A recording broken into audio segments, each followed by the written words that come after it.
Hello students, मैं अमित कुमार सिंह आप सभी लोगों का अपने यूट्यूब चैनल पर स्वागत करता हूं। दोस्तों, अध्याय 8 की बात चल रही थी। अध्याय 8, ठीक है। हम इसमें पार्ट यानी भाग कौन सा कर रहे हैं?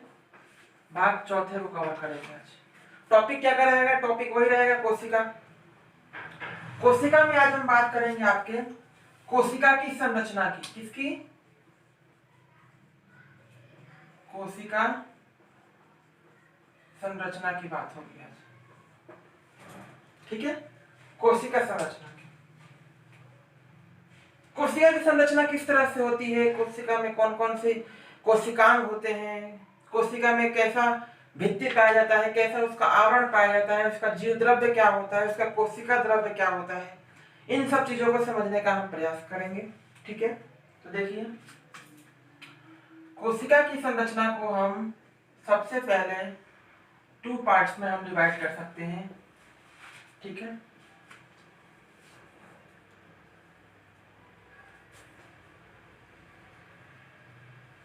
सबसे पहले जो आएगा वो रहेगा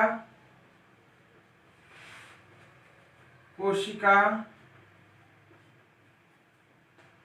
आवरण, ठीक है। और दूसरा रहेगा जीव द्रव्य,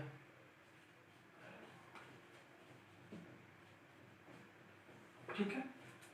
पहला रहेगा कोशिका आवरण, दूसरा रहेगा जीव द्रव्य। इंग्लिश में इसको बोलते हैं हम सेल मेम्ब्रेन, ठीक है। और जीव द्रव्य को बोलते हैं हम प्रोटोप्लाज्म।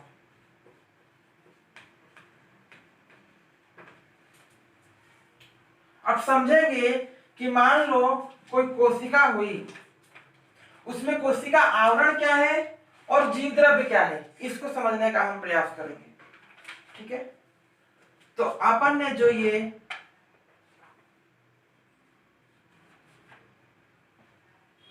कोशिका की जो बाहरी जो सतह होती है, इसको हम कोशिका आवरण बोलते हैं। क्या बोलते हैं? कोशिका आवरण, ठीक है। और ये बीच का जितना भी भाग होता है, ये बीच का जितना भी व्हाइट वाला भाग है, जितना ये ब्लैक कलर है, कह सकते हैं कोशिका की बाउंड्री, ये सब क्या है? ये सब कोशिका आवरण है, ठीक है ना। और कोशिका आवरण हो गया, और बीच का जितना वाला पार्ट होता है उसको हम क्या बोलते हैं? जीव द्रव्य प्रोटोप्लाज्म बोलते हैं, ठीक है। समझने के प्रयास करना, जितना ये ब्लैक बाउंड्री है दैट्स कॉल्ड सेल मेम्ब्रेन, और जितना ये बीच वाला पार्ट दिख रहा है आप लोगों को, वो क्या है? वो जीव द्रव्य, ठीक है। ये इतनी बात समझ में आई। आज आपको केवल मैं इसके पार्ट्स के बारे में बताऊंगा, तो उसको समझने का प्रयास कीजिए। कोशिका संरचना को 2 पार्ट्स में डिवाइड किया, पहला है कोशिका आवरण और दूसरा है जीव द्रव्य। जीव द्रव्य में कोशिका आवरण में क्या? कोशिका के बाहर जितनी भी बाउंड्री रहेगी जो कि कोशिका को सुरक्षा प्रदान करती है, कोशिका के एक दीवार की तरह खड़ी होती है, मतलब कोशिका दीवार भी बोलते हैं इसको, ठीक है ना। तो इसको हम क्या बोलते हैं? कोशिका आवरण। और बीच वाला जितना भी पार्ट्स होता है वो क्या कहलाता है? प्रोटोप्लाज्म, जीव द्रव्य कहलाता है, ठीक है। अब जो बात आती है कि कोशिका आवरण में कुल कितने भाग होते हैं। कोशिका आवरण को हम मुख्य रूप से 3 भागों में विभाजित कर देंगे, ठीक है ना। पहला क्या है? कोशिका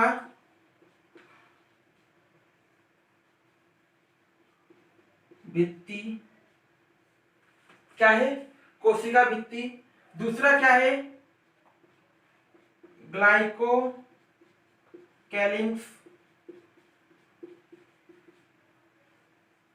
ठीक है। और तीसरा क्या है? तीसरा है कोशिका कला। क्या है? कोशिका, ये कोशिका आवरण के 3 भाग। मतलब जब कोशिका का जब निर्माण होता है, कोशिका के आवरण का निर्माण होता है, तब वो मुख्य रूप से तीन तरीके से उसका बना होता है। उसमें 3 लेयर होते हैं। तो एक लेयर कोशिका भित्ति कहलाता है, दूसरा लेयर ग्लाइकोकैलिक्स कहलाता है, और तीसरा लेयर कोशिका भित्ति कहलाता है। बट जो ग्लाइकोकैलिक्स होता है वो बहुत कम ही हमें यूकेरियोटिक सेल्स में देखने को मिलता है। वो कहाँ देखने को मिलेगा? वो प्रोकैरियोटिक सेल्स में ज्यादा देखने को मिलता है, ठीक है ना। और कोशिका भित्ति और कोशिका कला, ये सब मैं आप चीजों ये इसके बारे में हम डिटेल में हम आगे बाद में जाएंगे।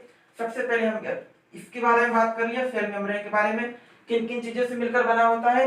ये कोशिका भित्ति से मिलकर बना होता है, ग्लाइकोकैलिक्स से मिलकर बना होता है और कोशिका कला से मिलकर बना होता है, ठीक है ना। अब हम बात करेंगे जीव द्रव्य की। जब हम जीव द्रव्य की बात करेंगे तो जीव द्रव्य को हम मुख्य रूप से दो पार्ट्स में डिवाइड करेंगे। पहला पार्ट क्या कहलाएगा? पहला पार्ट कहलाएगा कोशिका द्रव। क्या कहलाएगा? कोशिका द्रव। इंग्लिश में इसको बोलेंगे साइटोप्लाज्म, ठीक है। इंग्लिश में से क्या बोलेंगे? साइटोप्लाज्म। दूसरा काय में करेंगे उसको डिवाइड? केंद्रक में। केंद्रक इंग्लिश में इसको न्यूक्लियस बोलते हैं। अब आप यहां पर यह समझना कि जब हमने किसी कोशिका के अंदर इस बाउंड्री को हमने कोशिका आवरण बोला था और बीच वाले पूरे व्हाइट पार्ट को हमने जीव द्रव्य प्रोटोप्लाज्म बोला था, तो इसके अंदर कोशिका द्रव कहां से आ गया? तो ध्यान रखना कि जीव द्रव्य दो पार्ट में बचा हुआ है, यानी कोशिका के अंदर जब कोई केंद्रक बन जाता है, मान लो ये क्या हो गया, उसका केंद्रक हो गया, तो जितना ये ब्लैक पॉइंट है, ये जितना ये ब्लैक पॉइंट है, that's black point is called nucleus. मतलब जितना भी इसको जितने भी एरिया इसने कवर किया है इस न्यूक्लियस ने, वो क्या कहलाएगा? न्यूक्लियस कहलाएगा। और इस न्यूक्लियस के अलावा जितना भी ये पॉइंट ये व्हाइट कलर का बचा हुआ है, दैट्स कॉल्ड कोशिका द्रव, साइटोप्लाज्म। ओके, समझना दोबारा, ये क्या कहलाएगा? ये कोशिका आवरण कहलाएगा, ठीक है ना। ये क्या कहलाएगा? बीच वाला पार्ट। मतलब कि हम कह सकते हैं, एक फॉर्मूला बना लो कि ऐसा अपन कह सकते हैं कि जीव द्रव्य बराबर कोशिका द्रव प्लस केंद्रक। मतलब केंद्रक और कोशिका द्रव से मिलकर क्या बनता है? जीव द्रव्य बनता है। तो ये जितना भी व्हाइट पार्ट दिख रहा है, जितना भी व्हाइट पार्ट दिख रहा है इस ब्लैक वाले को छोड़कर, वो क्या है? सब कोशिका द्रव है। और ये जितना इसमें जितना ब्लैक वाले ने कवर किया है एरिया, वो क्या है? केंद्रक है। समझ में आया? तो ये है अपना क्या? कोशिका द्रव यानी जीव द्रव्य कितने पार्ट्स में डिवाइड होता है cytoplasm? There are two types of cytoplasm. First is that protoplasm is divided into two parts. First cytoplasm and then nucleus. Okay, that part is called nucleus and the blank part is called cytoplasm. Okay, तो समझ में आ गया कोशिका द्रव क्या है और केंद्रक क्या है। केंद्रक वो चीज है जो कोशिका के अंदर उपस्थित होता है, मतलब कि ये वाला एरिया केंद्रक कहलाता है। और केंद्रक के अलावा कोशिका के अंदर जितना भी एरिया बचता है वो सब क्या कहलाता है? वो कोशिका द्रव कहलाता है, ठीक है ना। इतनी बात आप लोगों को समझ में आ गई। दोबारा रिकॉल करते हैं। कोशिका की संरचना को हमने दो पार्ट्स में डिवाइड किया था। पहला था कोशिका आवरण, दूसरा था जीव द्रव्य। जीव द्रव्य फिर हमने कोशिका आवरण में ये देखा कि कोशिका आवरण कोशिका भित्ति से मिलकर बना होता है, ग्लाइकोकैलिक्स से मिलकर बना होता है, कोशिका कला से मिलकर बना होता है, ठीक है ना। ये सब हमने इसमें देख लिया, इसको हम डीपली करेंगे। आज तो बस मैं इसमें डिवाइडेड बता रहा हूँ कि कितने पार्ट्स में क्या डिवाइड हुआ है। उसके बाद फिर हमने प्रोटोप्लाज्म लिया। प्रोटोप्लाज्म को हमने टू पार्ट्स में डिवाइड किया। पहला पार्ट क्या था? साइटोप्लाज्म। और दूसरा पार्ट क्या था? न्यूक्लियस, ठीक है ना। हमने बता दिया आपको कि कोशिका के अंदर कौन क्या चीज होती है, ठीक है ना। मैंने स्ट्रक्चर के थ्रू आपको ये सब बता दिया है। यानी हम कह सकते हैं कि जीव द्रव्य इज इक्वल टू कोशिका द्रव प्लस केंद्रक। ओके, अगर हम इसको इधर लाएंगे यानी कि केंद्रक की वैल्यू हमें इसमें बस न्यूक्लियस की वैल्यू निकालना पड़ेगा, तो हम प्रोटोप्लाज्म में से साइटोप्लाज्म को माइनस कर देंगे तो हमारा क्या निकल जाएगा? न्यूक्लियस निकल जाएगा। तो ये सब मैथमेटिकल है, आप कर सकते हो। बस इतना याद रखना कि protoplasm is equal to cytoplasm plus nucleus. Okay, ये सब चीजें थी, आप लोग समझ जाएंगे। अब मैं इसको उठाऊंगा, इस वाले पार्ट को उठाऊंगा, इस वाले पार्ट्स को उठाकर इसको भी कैटेगराइज करने की कोशिश करूंगा। इसको भी मैं पूरे उसके अलग अलग पार्ट्स में कैटेगराइज करूंगा। ठीक है, यहाँ पर स्पेस कम होने की वजह से मुझे इसको रफ करके दूसरी जगह लिखना पड़ेगा, बट आप इसको ध्यान रखना कि ये जो साइटोप्लाज्म है उसके पार्ट्स को मैं कैटेगराइज कर रहा हूं। ठीक है ना, तो चलिए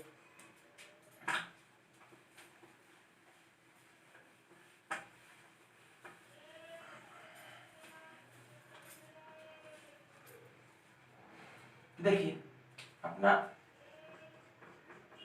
भाग 4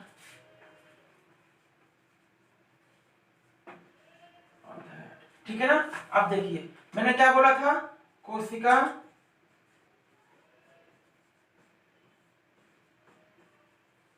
द्रव को मैंने को उसको क्या करना था, मतलब साइटोप्लाज्म को मुझे कैटेगराइज करना था। इसको मैंने 2 पार्ट्स में डाला है। सबसे पहले मैं इसको कितने 2 पार्ट्स में डिवाइड करूंगा। ठीक है ना, सो बाय पहला क्या होगा, साइटोसोल। पहला जो पार्ट होगा वो क्या होगा, साइटोसोल पार्ट होगा, और दूसरा क्या होगा, ट्रोफोप्लाज्म।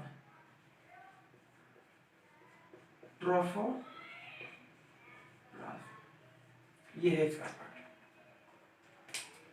इसको कहीं कहीं क्या कहते हैं, साइटोसोल और साइटोप्लाज्मिक मैट्रिक्स भी बोला जाता है इसको, और क्या बोला जाता है, साइटोप्लाज्मिक मैट्रिक्स भी बोला जाता है। ठीक है ना, इसको ट्रोफोप्लाज्म भी बोला जाता है, ट्रोफोप्लाज्म। ठीक है, देखिए कोशिका द्रव काय का पार्ट था, ये प्रोटोप्लाज्म का पार्ट था, उसको मैंने यहां पर कैटेगराइज किया। फर्स्ट पार्ट क्या था, साइटोसोल, और दूसरा पार्ट क्या था, दूसरा पार्ट आपका है ट्रोफोप्लाज्म। ठीक है ना। अगर मैं बात करूं ट्रोफोप्लाज्म की, कभी कभार क्या होता है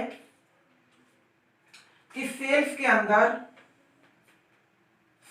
अंदर ये जो सेल्स होते हैं उनमें ये केंद्रक है, और केंद्रक के अलावा और भी बहुत सारे ये उसमें ऑर्गेनेल्स पाए जाते हैं, मतलब उसमें कोशिकांग पाए जाते हैं। जैसे ये माइटोकॉन्ड्रिया हो गया, ठीक है ना, ये राइबोसोम हो गया, ये लाइसोसोम हो गया। ठीक है, और भी बहुत सारी चीजें पाई जाती हैं। ये कोशिकांग जो पाए जाते हैं, ये गोल्गी बॉडी हो गया। ठीक है ना, तो ये जो कोशिकांग होते हैं, तो जो जितने ये कोशिकांग वाला एरिया रहता है उसको हम ट्रोफोप्लाज्म बोलते हैं, और जितना ये खाली स्पेस होता है ना उसको हम क्या बोलते हैं, साइटोसोल बोलते हैं। ठीक है ना, मतलब कि एक सेल्स के अंदर ये कवर्ड जो एरिया होता है, मतलब यहां से लेकर यहां वाला जो एरिया होता है, ये इसको हम क्या बोलते हैं, इसको ट्रोफोप्लाज्म बोला जाता है। और ये जितना ब्लैंक स्पेस होता है उसको हम क्या बोलते हैं, साइटोसोल बोलते हैं। ठीक है ना, ये समझ में आ गया कि सेल्स के अंदर जो कवर्ड एरिया है, और किस चीज से कवर्ड, उसके ओरिजिनल से, उसके कोशिकांग से जो कवर्ड एरिया है वो क्या कहलाता है, ट्रोफोप्लाज्म कहलाता है। और जो खाली एरिया है उसको हम क्या कह सकते हैं, उसको हम साइटोसोल कह सकते हैं। समझ में आया। तो ये कवर्ड एरिया क्या, ये कवर्ड एरिया ट्रोफोप्लाज्म, और ये ब्लैंक स्पेस जो है वो क्या है, साइटोसोल कहलाता है। ठीक है ना, चलिए अब हम इस वाले पार्ट्स को कैटेगराइज करेंगे। ठीक है ना, इस वाले पार्ट्स को हम क्या करेंगे, कैटेगराइज करेंगे।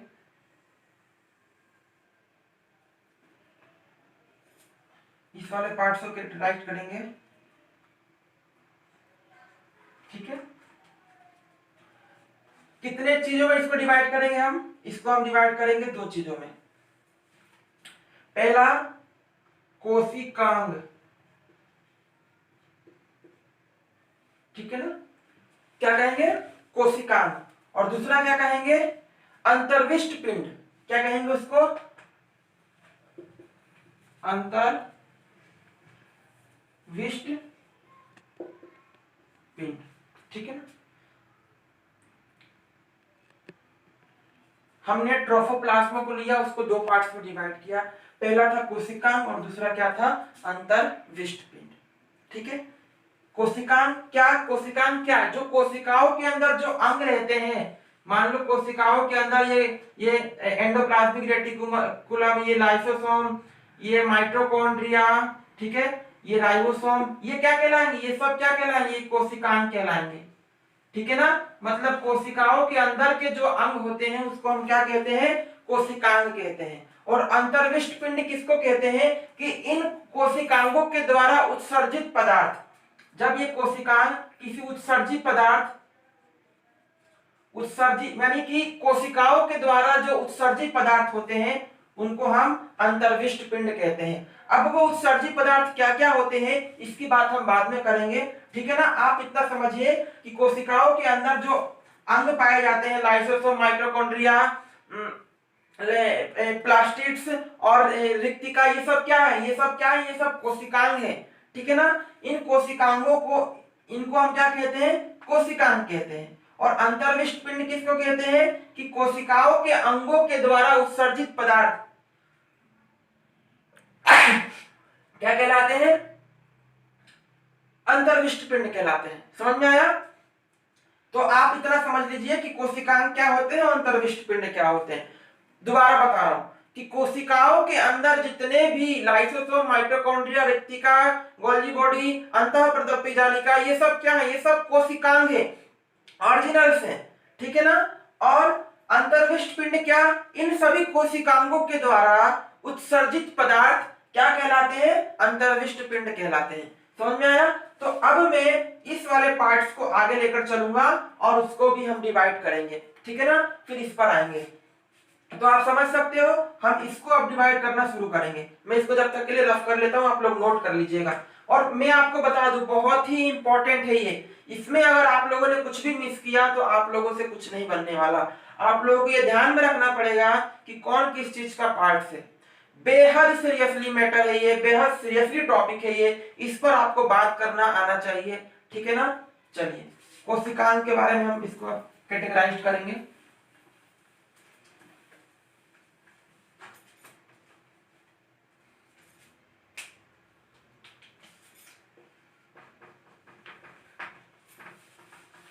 देखिए,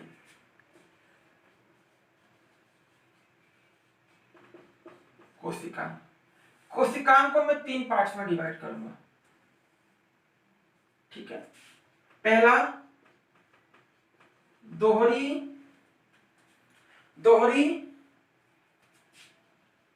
कला वाले कोशिकांग, मतलब कि जिसमें डबल लेयर संरचना होती है। ठीक है ना, और क्या, एकल कला वाले कोशिकांग। ठीक है, और कला रहित, जिसमें बिल्कुल कला नहीं पाई जाती है। कला मतलब मैं आपको बताऊंगा अभी, कला रहित कोशिकांग। ठीक है, दोहरी कला वाले कोशिकांग से समझने का प्रयास करना। मान लो मेरे पास माइटोकॉन्ड्रिया है, क्या है, किसी सेल्स में ये हमारे पास माइटोकॉन्ड्रिया है। इसमें क्या होती है, दोहरी कला पाई जाती है, मतलब कि जो दूसरा आवरण पाया जाता है इसमें, यानी कि इसमें बॉर्डर दो पाए जाते हैं। ठीक है ना, तो इसको हमने क्या बोल दिया, दोहरी, मतलब इसमें जो झिल्ली होती है वो दो होती है। दोहरी कला वाले वे कोशिकांग जिसमें दोहरी कला पाई जाती है, डबल झिल्ली पाई जाती है, डबल लेयर पाए जाते हैं, उसको हम क्या कह सकते हैं, दोहरी कला वाले कोशिकांग।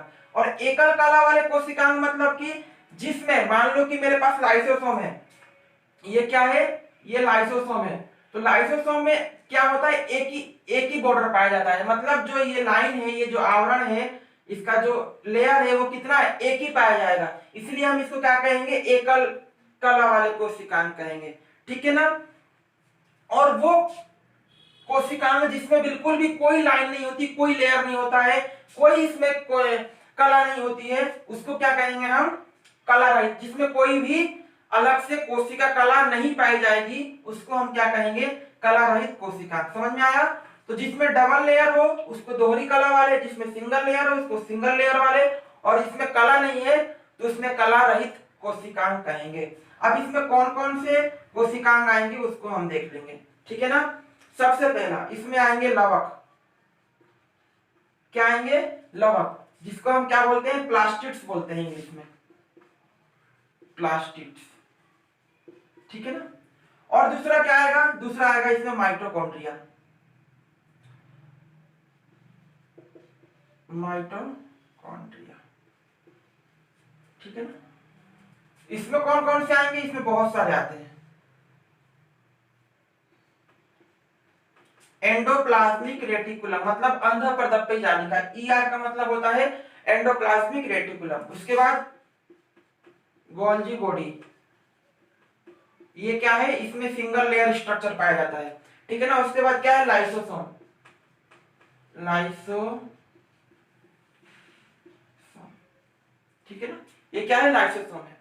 उसके बाद है रिक्तिका। ये सब क्या है? इसमें सिंगल लेयर पाया जाता है, मतलब कि जो आवरण रहेगा कोशिका के अंदर वो कैसा रहेगा? केवल सिंगल रहेगा, और जो डबल रहेगा वो ये है। अब किसमें बिल्कुल भी लेयर नहीं पाई जाती है वो है, आपको बता दें, राइबोसोम, राइबोसोम, सेंट्रोसोम,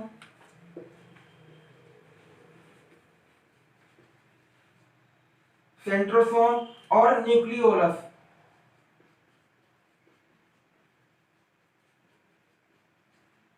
ठीक है। ये है बेहद इंपॉर्टेंट चीज है ये, बेहद। अब हम जब आगे इसमें पढ़ाई करेंगे ना तो इसमें एक एक पॉइंट्स के बारे में डीपली स्टडी करेंगे। आज भर मैं इतना ही बता रहा हूं क्योंकि क्या है कि आप लोग ये स्ट्रक्चर इतना डीपली है ना कि इसको समझने में प्रयास करना पड़ेगा।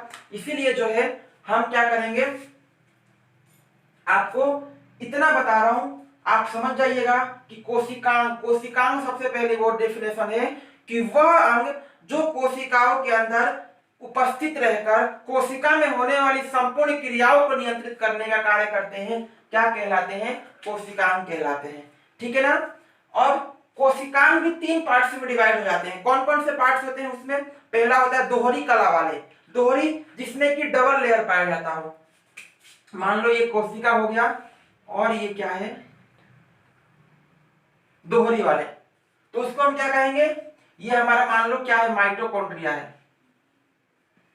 क्या है? ये माइटोकॉन्ड्रिया है। तो माइटोकॉन्ड्रिया में डबल लेयर वाले में रखा है हमने, तो ये ऐसा डबल लेयर। अब मान लो मैंने क्या बनाया? मैंने एंडोप्लाज्मिक रेटिकुलम बनाया, एंडोप्लाज्मिक रेटिकुलम बनाया। इसमें सिंगल लेयर है, इसलिए क्या है? सिंगल है, ठीक है ना। अब सेंट्रोसोम, राइबोसोम, राइबोसोम आपने देखा होगा ऐसे ही कुछ ऐसे ही प्रेजेंट रहते हैं सेल्स में। ये सेल्स है और उसमें कुछ इसी टाइप से प्रेजेंट रहते हैं, इसमें कोई भी कला नहीं होती है, ठीक है ना। तो हमने कला रहित कोशिकांग बनाया है, एकल कला वाले कोशिकांग बनाया, दोहरी कला वाले कोशिकांग बनाया, ठीक है ना। तो ये जो चार्ट है आप लोगों के लिए बहुत ज्यादा इंपॉर्टेंट है। आप कोशिश कीजिएगा कि सारे चार्ट को एक साथ बनाइएगा। मेरे पास स्पेस कम होने के कारण मैंने अलग अलग बनाया है, लेकिन आप लोग कोशिश कीजिएगा कि उसको अपने एक ही कॉपी के पेज पर आप लोग उस सारे चार्ट्स को लिखने का प्रयास कीजिएगा और बेहद आसानी से आप इसको समझ सकेंगे। बहुत इंपॉर्टेंट है, बार बार बोल रहा हूं, बहुत इंपॉर्टेंट है, क्योंकि जब हम आगे जब चैप्टर को डीपली स्टडी करेंगे तो we will talking about one originals, हम एक एक कोशिकांग के बारे में बात करना शुरू करेंगे। और जब भी नेक्स्ट वीडियो आएगी तो मैं आपको बताऊंगा कि हमारा नेक्स्ट हेडिंग क्या होगा। हमारा नेक्स्ट हेडिंग होगा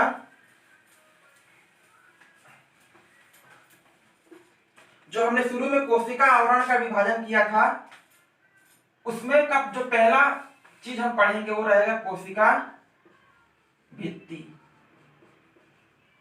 इसके बारे में हम डिटेल से पढ़ेंगे, यानी कि सेल वॉल के बारे में हम पढ़ेंगे, ठीक है ना। वो मैं कब लाऊंगा? वो भाग 5 में नेक्स्ट वीडियो आएगी, ठीक है ना। तो ये जब तक के लिए आप लोगों के लिए बहुत बहुत धन्यवाद। और एक चीज मैं बता दूं आप लोगों को, अच्छे से पढ़ाई कीजिएगा। मैं 2-3 क्वेश्चन इसमें दे रहा हूं ताकि मुझे समझ में भी आए कि आप लोग वीडियो देख रहे हैं अथवा नहीं देख रहे हैं। सबसे पहले ये बताइएगा इस वाले चैप्टर में, इस वाले टॉपिक में, कि ट्रोफोप्लाज्म जो होता है वो किस चीज का पार्ट होता है। ट्रोफोप्लाज्म और साइटोसॉल किस चीज का पार्ट होता है, ठीक है ना। पहला क्वेश्चन ये है, ठीक है ना। माइटोकॉन्ड्रिया को डबल में रखा गया है, सिंगल में रखा गया है कि कला रहित वाले भाग में रखा गया है, यानी माइटोकॉन्ड्रिया में कौन सी संरचना पाई जाती है, डबल पाई जाती है, सिंगल पाई जाती है कि कुछ भी नहीं पाई जाती, ठीक है ना। और रिक्तिका में कौन सी संरचना पाई जाती है, डबल पाई जाती है, सिंगल पाई जाती है कि खाली रखा गया है, ठीक है ना। ये 3 क्वेश्चन है, इनको आप लोग लीजिएगा और अच्छे से पढ़िएगा, ठीक है। घर में रहिए, स्वस्थ रहिए।